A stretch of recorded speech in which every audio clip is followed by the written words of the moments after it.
So what was it like during your first CrossFit class? Because we joke about it, and I thought I was pretty physically fit until the very first time I was on the mat for 5 minutes.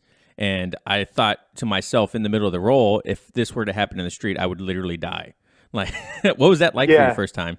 Yes, you're talking about my first jujitsu class. So I started off with privates, and the reason for that is that I wanted to get a baseline. Mm-hmm. And for me, when I went to my first class and I started exposing myself, it was really interesting because I was able to use my strength so well, but at times it'll backfire on you. Right. And what I learned really the hard way is that when I roll with white belts now, I know exactly how I was. And I, I feel bad for the people I rolled with because the white belts who are brand new, they're scary because they're very just spazzy. And that's what I That's the was, best right? way to describe it. You're just kind of doing crazy shit. Yeah. And then you combine that with my strength and conditioning background.